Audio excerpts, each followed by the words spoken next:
guess I'm live, but I'm gonna wait until 3 before I say anything much.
I'm still waiting till 3. It's 2:58 right now.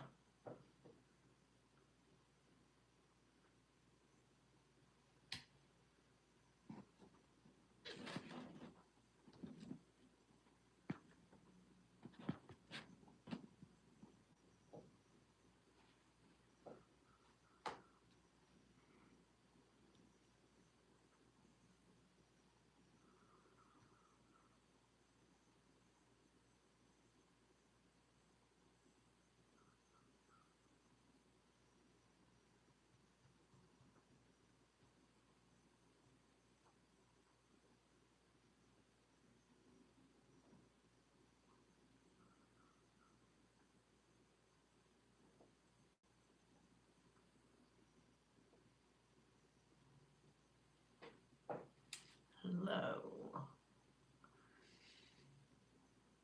Hello. So I'm doing this on, well, okay, it's 3 o'clock. So I'm doing this on YouTube Live, which is different than maybe StreamYard or one of the other programs that you can use. Oops. Um, so when I get comments, they might not be as easy to see as they are on some of the other platforms. I think maybe that's the right word. I don't know. So today I'm coming on here to talk about my thoughts on why my husband died. Weird, I know, but I'll try to explain it. This might be longer than you want to listen to, but I have a lot of things to go over, and I've been planning this for, well, he died 4 years ago, November 13th, 2021, of colon cancer. So to start, I wanted to talk about why I wanted to do this video, because a lot of people knew that we were both following the carnivore diet. He started in October 2018, and I started in November of 2018. Weirdly enough, it was the 12th. So, a few years later, he dies on the 13th. I know, it's very strange. So one day I'm celebrating my carniversary, and the very next day, it's the day that my husband died. So many people think that the carnivore diet could possibly cause colon cancer. And I wanted to go through that with you. I actually just recently read a study that found that vegans were much more likely to get colon cancer than any other group. I don't know. You don't know what's true. You don't know. And whatever the study was that said something about colon cancer being caused from red meat has since been debunked. But you don't know. It's kind of out there in the ethers and nobody really understands it. So anyway, I'll tell a little bit of the story of his diagnosis in so it was in March. That is my blood sugar alarm going off in the background. My blood sugar is a little low. I've already eaten some things to correct it, but I'm keeping an eye on it. Right now it says 49, and I've already eaten some of my candies that make my blood sugar come up when it is low. I probably took a little bit too much insulin at lunch, and so that's what's going on with me. Okay, so in maybe the end of February, beginning of March, I meant to look this up. I don't remember exactly the day that he was diagnosed, but he started having pains in his gut. I don't remember exactly where. I mean, it was, nearly, I can't believe it. It's been nearly 5 years ago when he started having these pains, and he really thought it might have been appendicitis. And then our daughter-in-law's father had appendicitis and was in the hospital with it. So he thought, you never know, it could be. He didn't know why. But did he go to a doctor right away? No, he didn't go to doctors much. He'd never had a colonoscopy. He had not really been to a doctor in over 30 years. We lived a very alternative lifestyle. He was an artist. He painted me a lot. He painted flowers a lot. He painted still life a lot. He painted landscapes. We worked together for 36 years creating paintings. You can look at his stuff on his Instagram, Dennis Perrin Fine Art, or even on YouTube if you only do YouTube.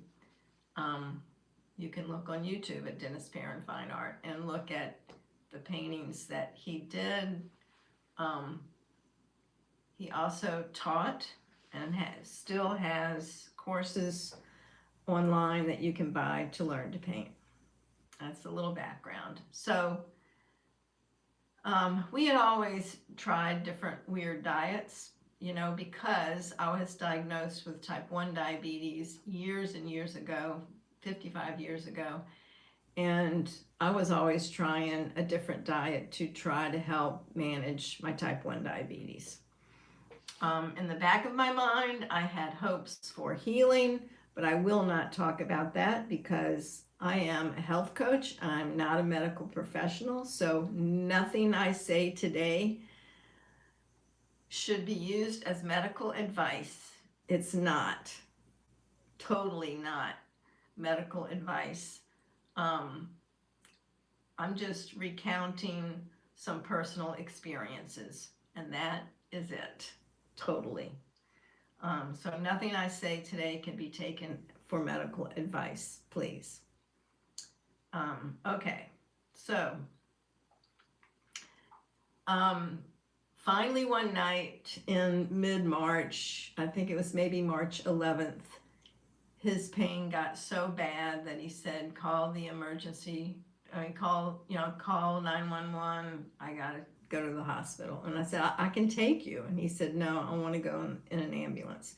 So we called 911 and they came and they picked him up because he could not walk down the stairs. We lived in a house with lots of stairs. And so they came upstairs and, they got him down into the ambulance, and then I followed in our car. And when he went into the emergency room, I'm laughing, it's not funny. The emergency room physician, he later told me this, he had I don't know if it was an x-ray, I think it was just an x-ray, or maybe whatever they put you in right away that's cheap.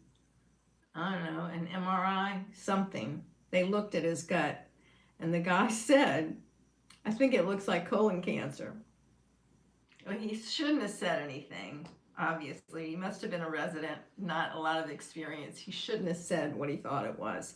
But actually, it turns out that he was right.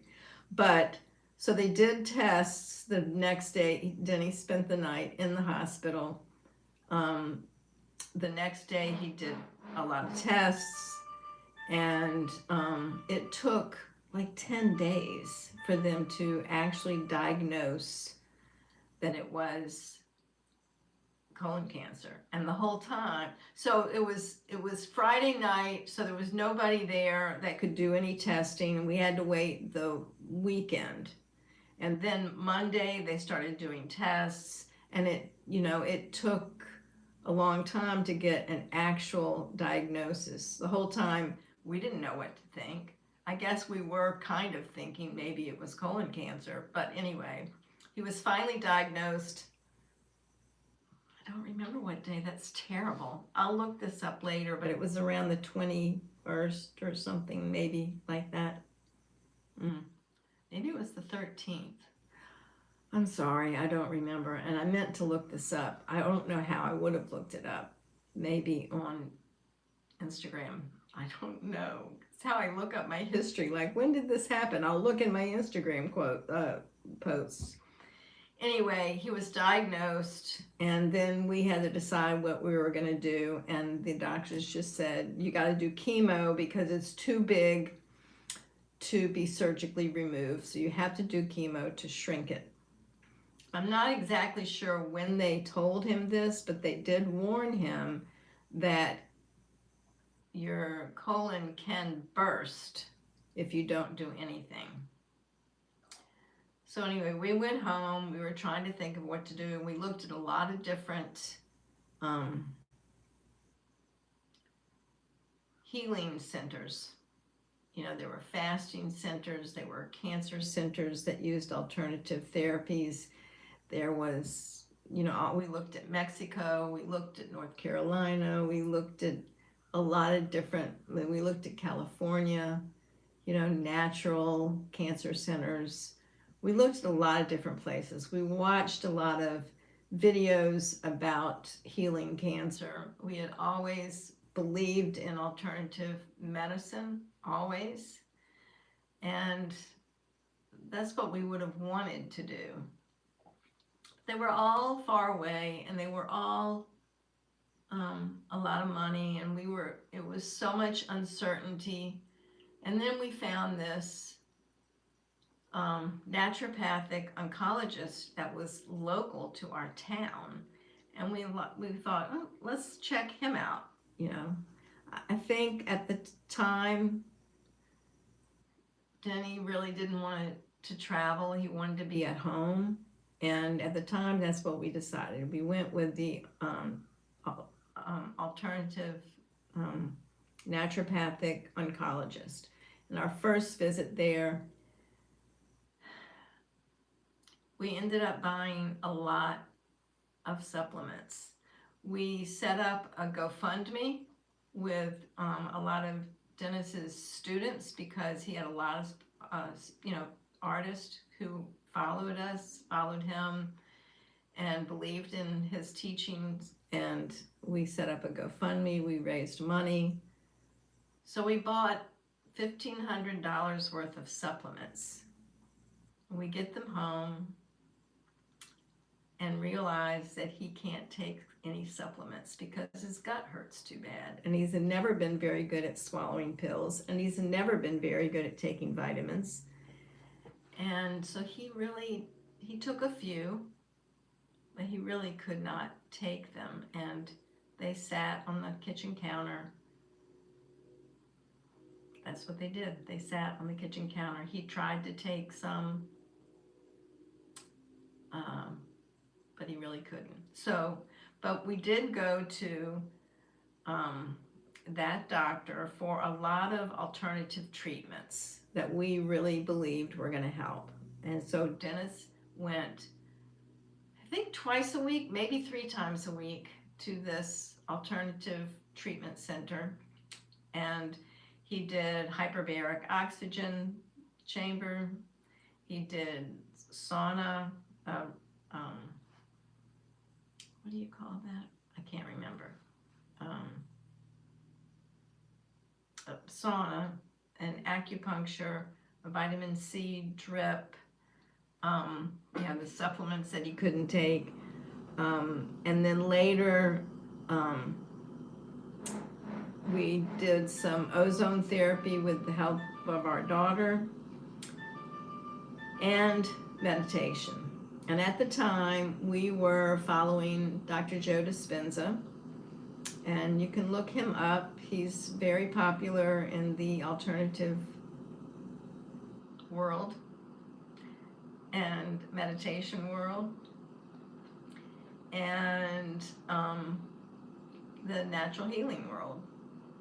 So because during this time, it was still during that time of 2020, was still going on.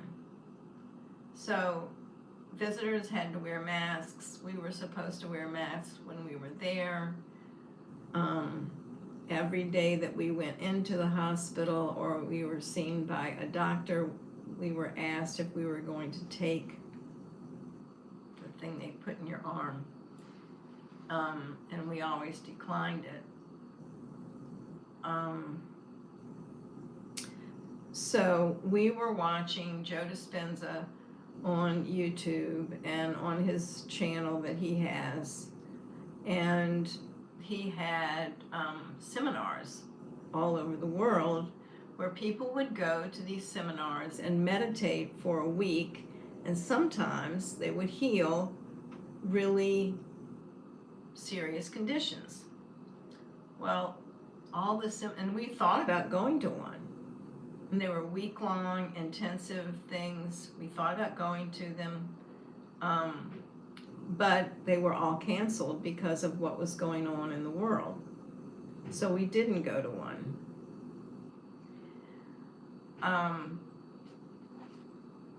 So that was kind of what was going on with Dennis.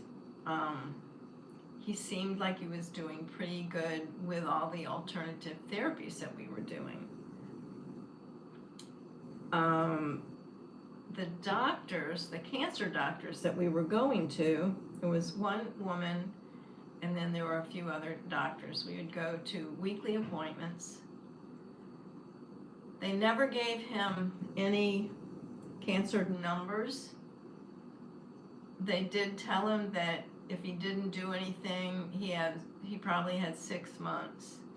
They never remeasured anything. We did not know how big it was, the tumor in his colon. They never offered to retest or to do anything but chemotherapy. And finally, after a few weeks, Denny decided that he had never done anything mainstream and that he would just not do the chemotherapy and he would try to do the alternative treatments and hope that he would heal.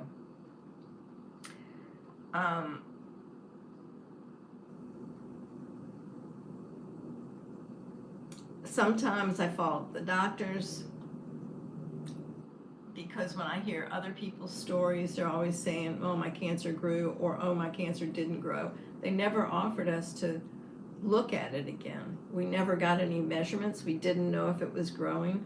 I remember in one appointment, they had told him that the cancer could make his colon burst.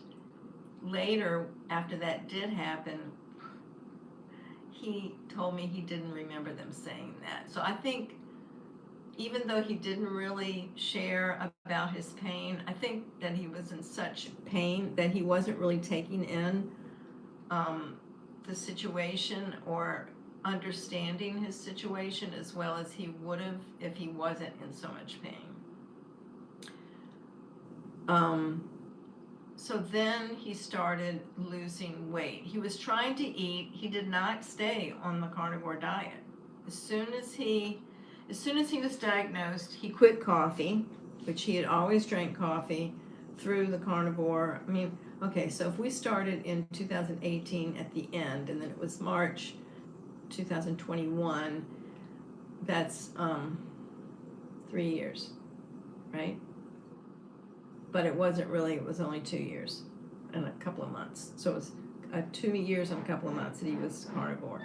And during that time, he was mostly carnivore, although he would eat food if he was at somebody's house and they offered something like quinoa and vegetables, he would eat. He ate chicken. His favorite meat was probably chicken. We ate beef from local farms. And he, you know, he didn't, you know, I got kind of crazy on carnivore. I watched every video ever made about carnivore, and he was like, I've already made up my mind. I don't need to watch. I don't need to learn anything else. You know, that was just kind of his attitude. He was sure about what he was doing. He was hoping it was going to work. But when he became ill, he quit. So he quit coffee, and then he started wanting vegetables and chicken and rice. And I think he just felt vulnerable, and he felt like he wanted to eat foods that might digest easier. So I fixed him other foods. I fixed him rice, I fixed him broccoli, and I fixed him chicken while I ate a regular carnivore diet. I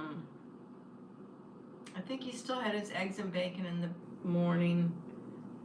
He drank green tea because that was supposed to be good for cancer. He tried to take supplements when he could, but he really couldn't, and I think he was probably in more pain than he let on that he was on. So,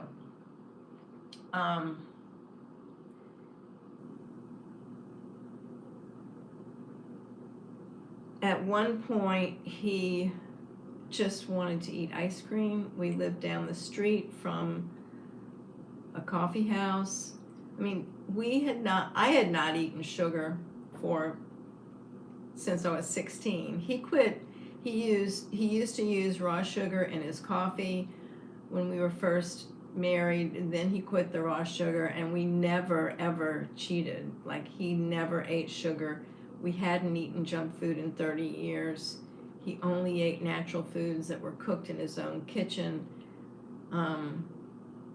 He was always slightly underweight. He was never heavy. He did 70 push-ups on his 70th birthday, and then on his 71st birthday he was dying. But he always kept in shape. We walked a lot. There was no reason that you could look at him and think that this guy's going to have colon cancer. He didn't have a big belly. He was very thin. And he only ate natural foods. And the worst thing he did was eat raw chocolate and coffee, which caused him to have diarrhea. And if he had ever talked to a doctor about it, he probably would have been diagnosed with like IBD, or what's it called? Now I'm all alone and nobody can tell me what I'm trying to think of. One of the colon, all right, let me think. What's that called? Irritable bowel syndrome. He probably would have been diagnosed with irritable bowel syndrome. There, I said it. But he never went to a doctor, so he didn't get the diagnosis. But anytime he had too much coffee or too much chocolate or tried to take magnesium, he would have to rush to the bathroom. So I'm pretty sure he had irritable bowel syndrome, which basically, I think, grew into a huge tumor in his colon. So I always get upset when I hear people talk about having irritable bowel syndrome, because I think it can very easily morph into cancer. But that's not for me to say, because I don't know. I am not a I am not a medical professional. So these are just thoughts and experiences of my own. So, I know that fasting is supposed to be really good for cancer. You read about that, you hear about it. It's supposed to be really good. He never fasted because he was losing so much weight. And while we're talking about cancer, trying to figure out when to, why, I'll talk about that later. It's a note that I have about cancer, but I'll talk about it later. Let's see, we hired the naturopathic oncologist. And I think the naturopathic oncologist wasn't really helpful enough.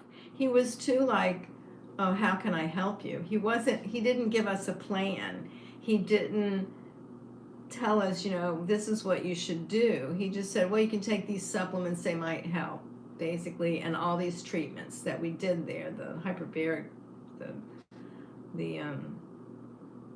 vitamin C drip, the acupuncture, and the sauna, but didn't really give us any ideas about what else we could be doing, or how hard to work at it, or anything like that, or a plan, a plan.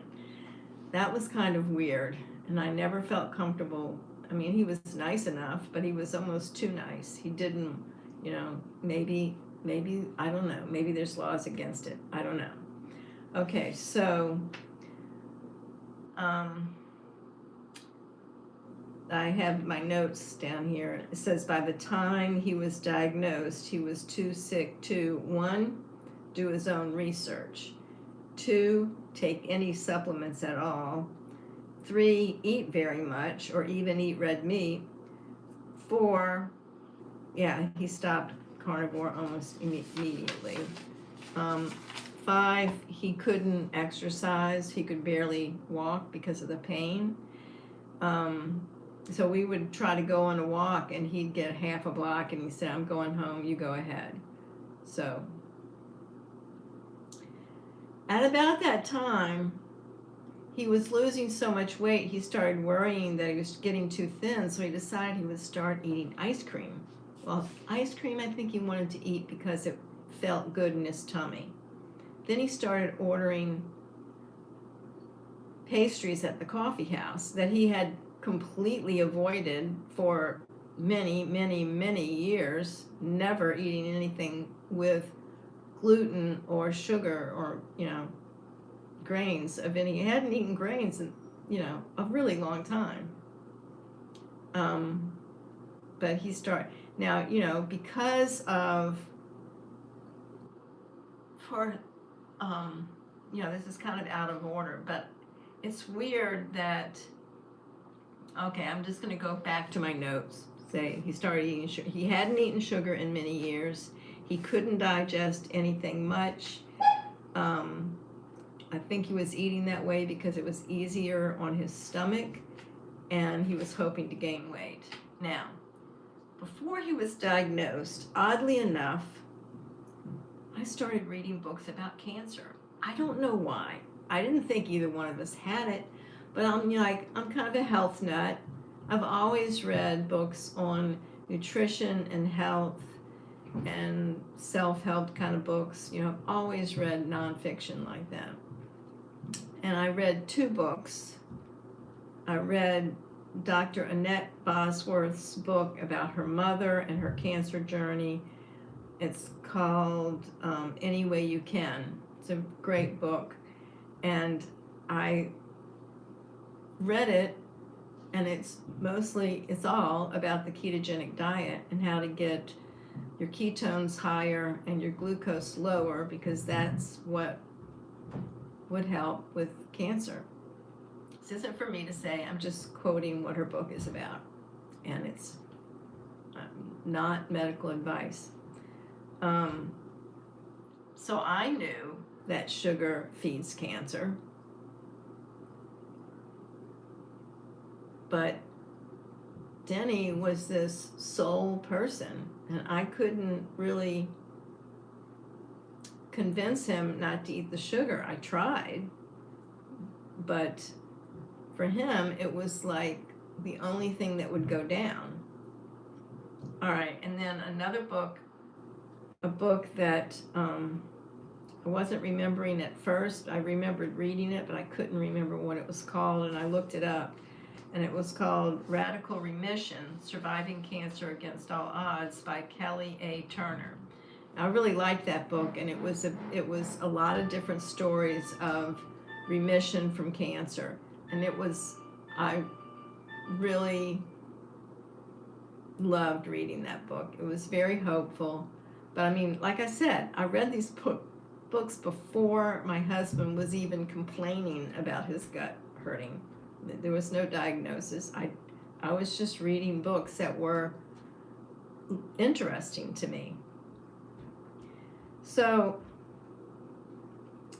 and I think that Dennis felt so bad by the time he was actually diagnosed that he really didn't have the strength to research. And maybe I should have researched more, and maybe I should have been more pushy about what I was learning.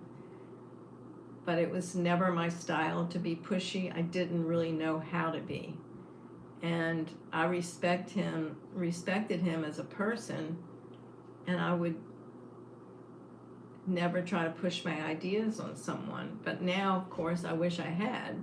But hindsight is 20/20. So this leads to what Dennis decided. So I told you about that we were already studying Dr. Joe Dispenza's work.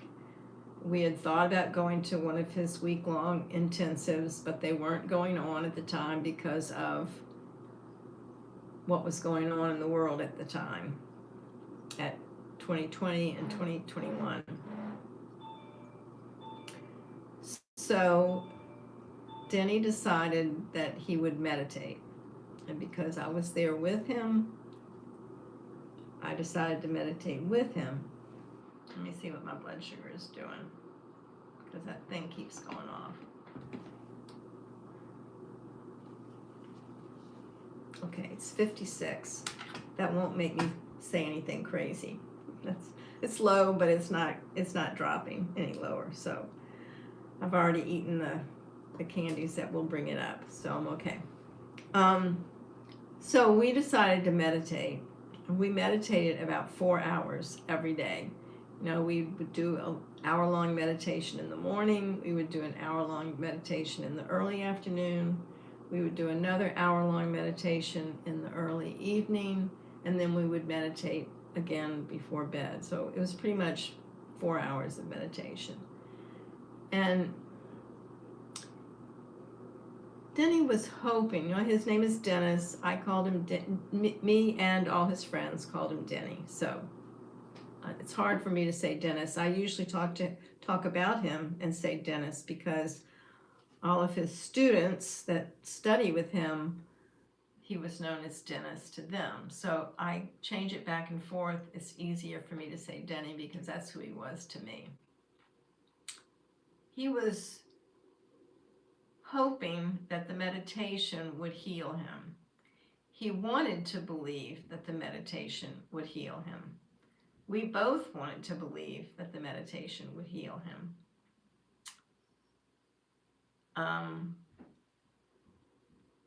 So then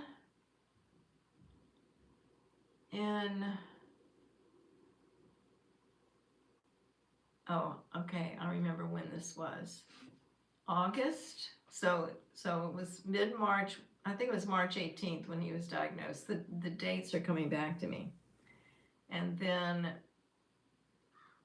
August,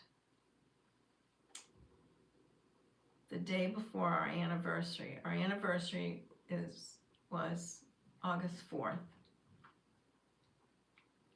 Thought I'd be able to get through this without crying. I think I'm okay. the day before our anniversary, he started having really, really, really bad pains. And he said, call the ambulance. I got to go to the hospital. So I get to the hospital and his colon has burst, which is very, very serious. So a surgeon, the on-call surgeon was called. We met the surgeon. He said, I'll do what I can. It sounded really serious. Um, he was a very nice man. He said, I'll do my best. So I sat in the waiting room. They wheeled Dennis off. I have a very sweet picture of us kissing while he's on the stretcher on the hospital bed while they wheeled him off to his surgery. So it was a surgery that he might have died in, right? But he didn't. My kids came to the hospital, and we waited in the waiting room together. I don't remember how long the surgery was. Maybe I blocked it out. I don't remember.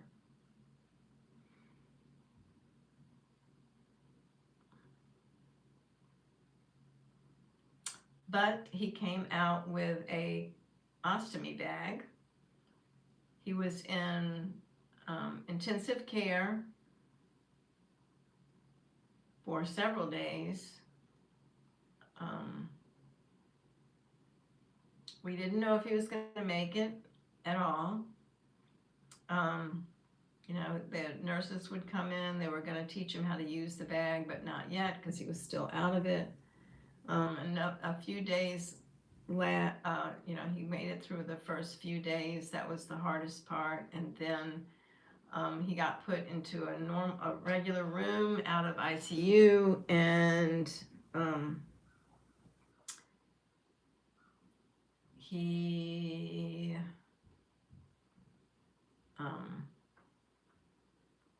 learned how to change his bag, learned all the stuff he had to learn, and then he went to what do they call it? Rehabilitation? Is that what they call it when they send you to a different hospital, but it's just so you can heal more and you don't need constant care. So he went to one of those. The whole time I was there, I visited him in the hospital. I would bring my carnivore food with me.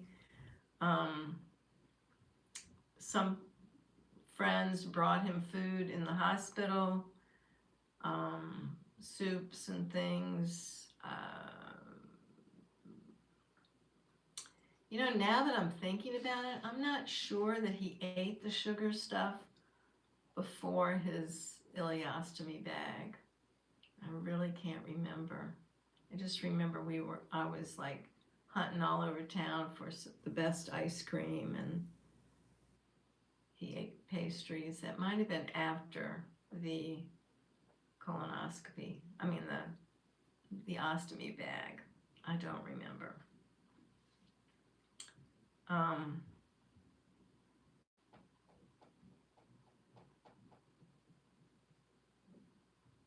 And he was managing all right. We had home health care come and help him with things, and he was learning how to use the bag, and he recovered. The scar left from where where you put the pouch on, his scar never really healed very well, and that was a real problem. And by the time he actually, at the end, he decided he should go ahead and have chemotherapy, but they couldn't give him chemotherapy because his scar never really healed. And so you can't give somebody with an open wound chemotherapy. So,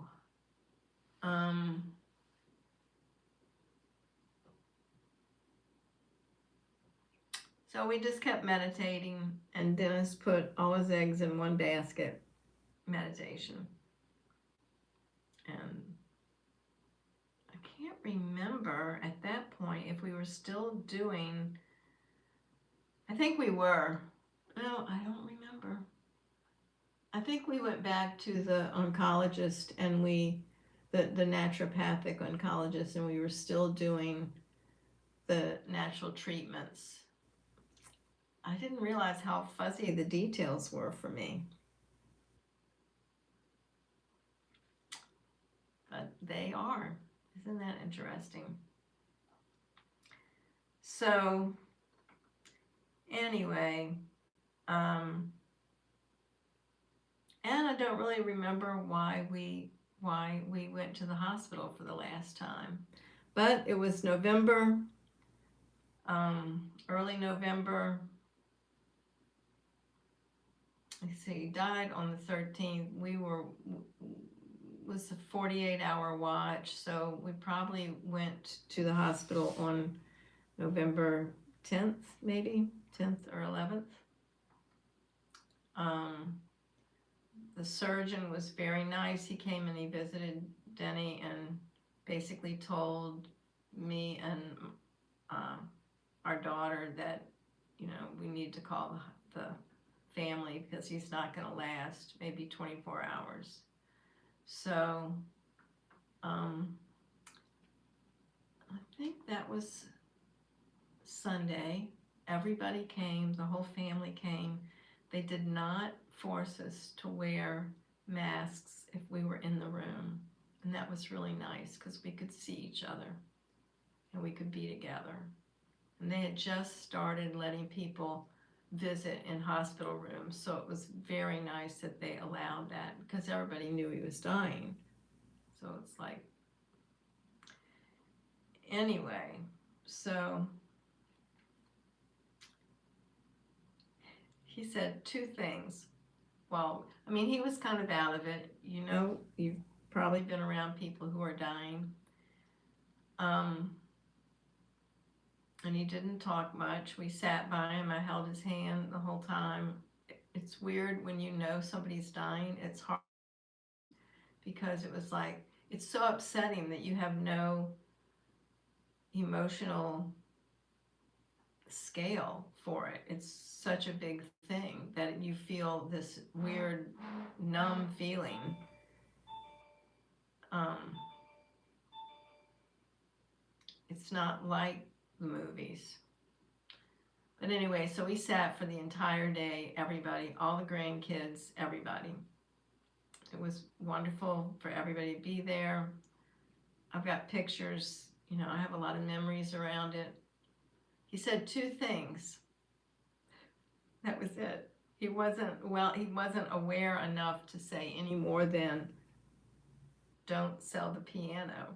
So we were deciding what we were going to do. We knew he was going to die, and we were talking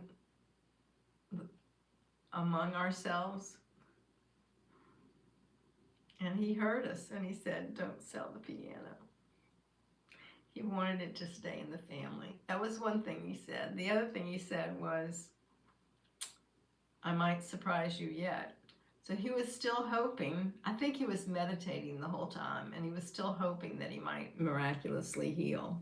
So he said, I might surprise you.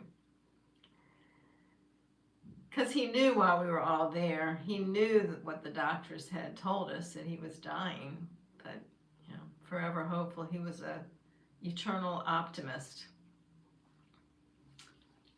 Okay, so he died.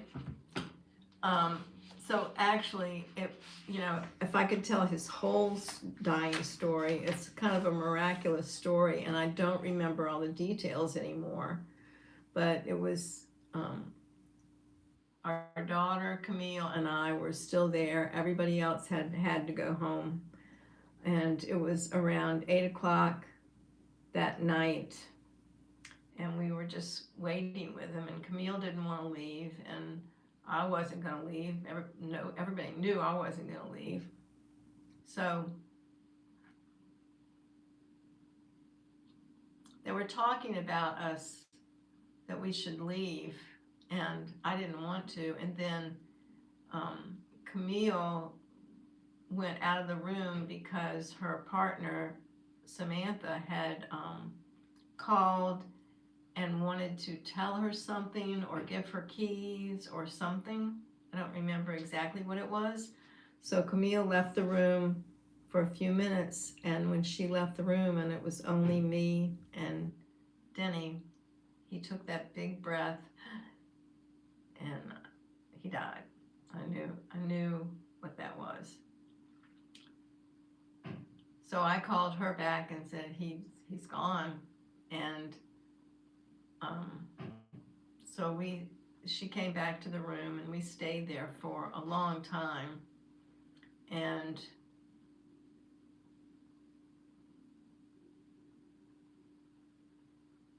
Samantha was going to move my car or something, and so I gave her my keys, and it was a Prius, pretty easy. Samantha said she'd driven Priuses before, and she couldn't get my car started. So she had to take one of their cars, and some miraculous weird thing happened with the sky for Samantha, like some amazing vision in the sky. I don't remember exactly what it was. And then we were leaving, and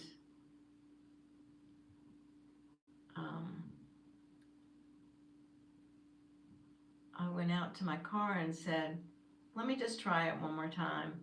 And I tried it and it started. And we looked at the car, the license plate on the car next to us, next to my car, and it said, "It's me, E." That was a miraculous thing that we thought had been some kind of spiritual thing. It said, "It's me."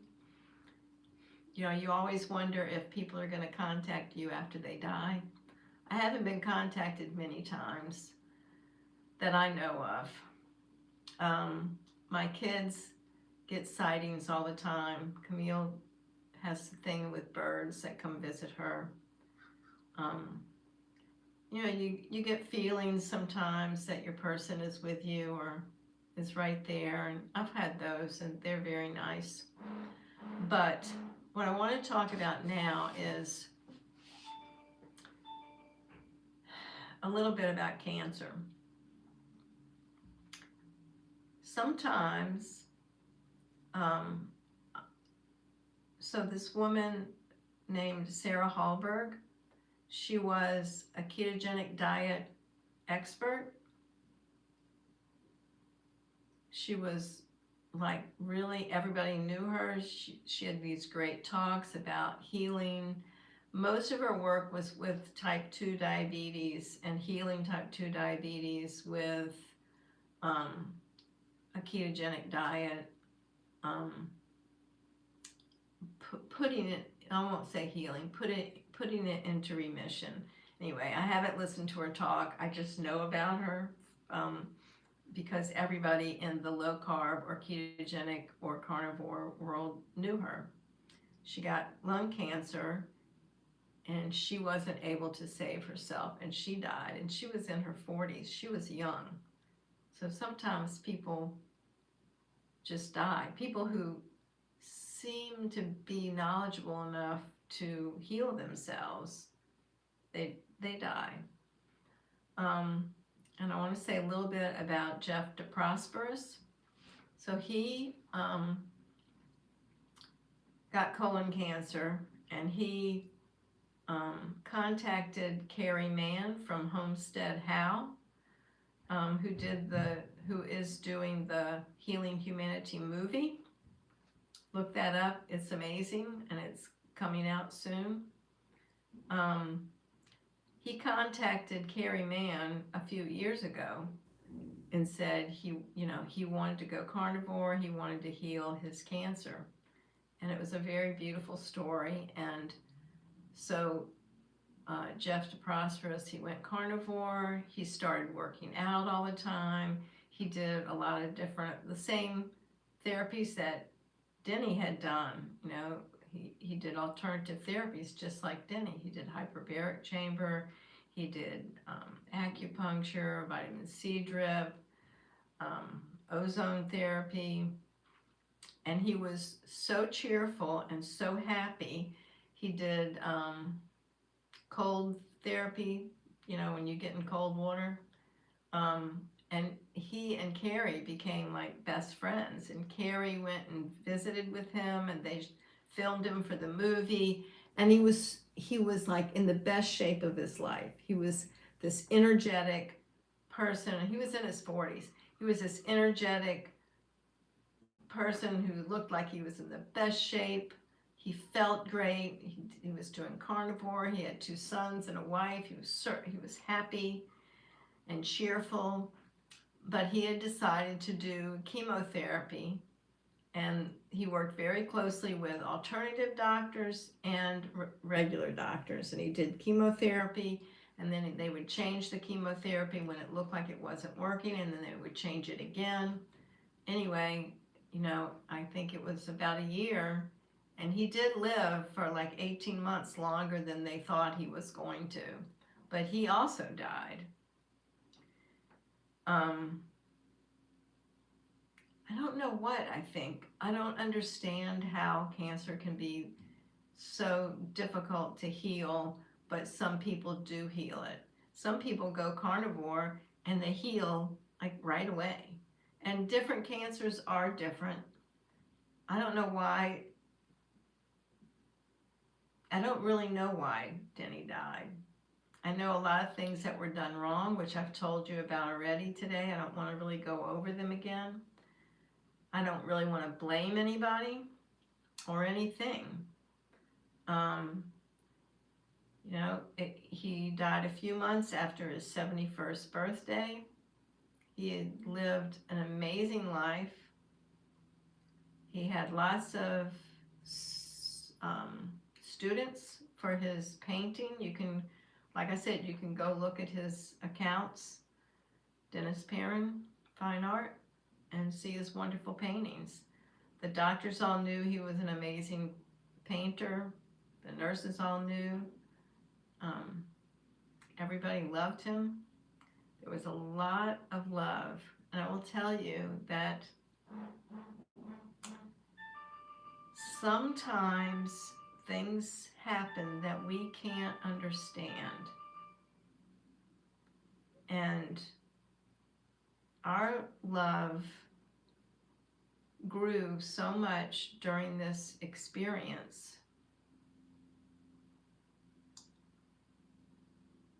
that I'm not going to say I'm thankful for it, because I'm not. I would love it if he was still alive. I miss him a lot.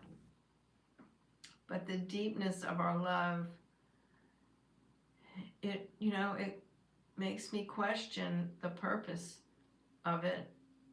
And maybe we would never have gotten that deep in our love if the circumstances weren't the way they were. I don't know. And I certainly don't want to think that that's why he got sick.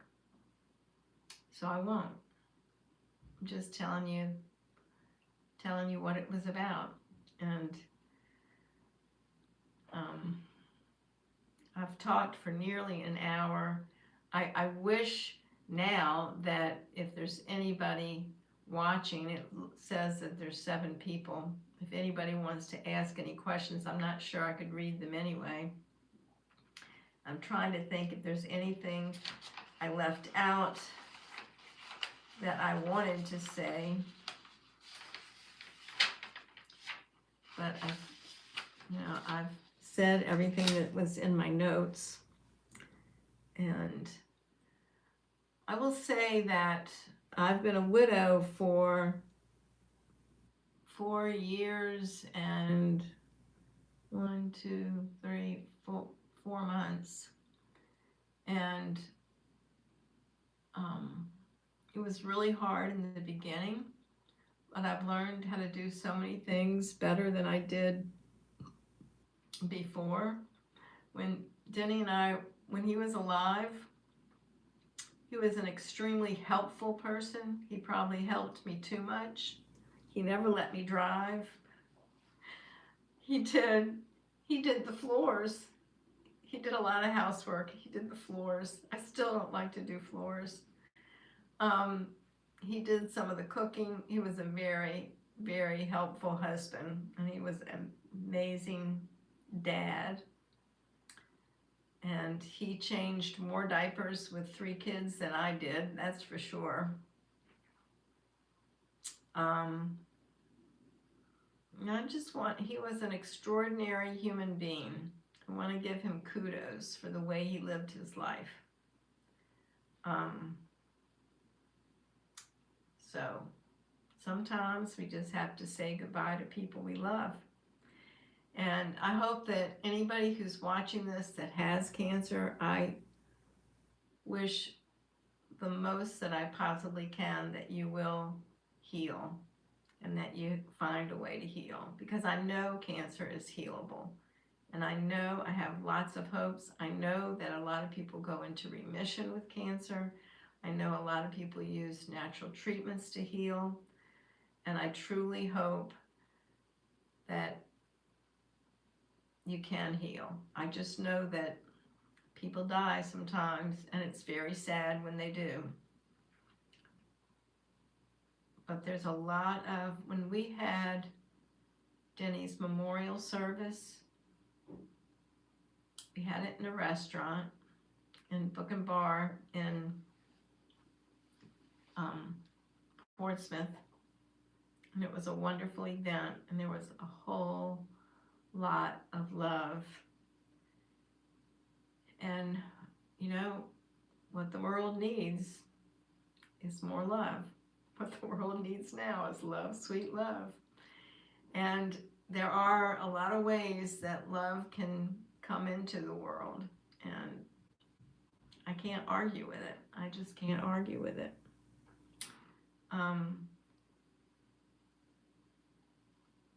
That's all I really want to say. I wouldn't mind if you would like the video when you finish watching and subscribe to my channel. It's certainly not why I made the video.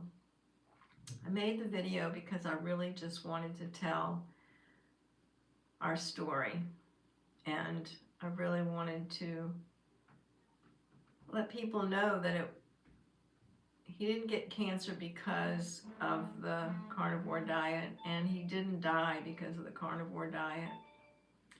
And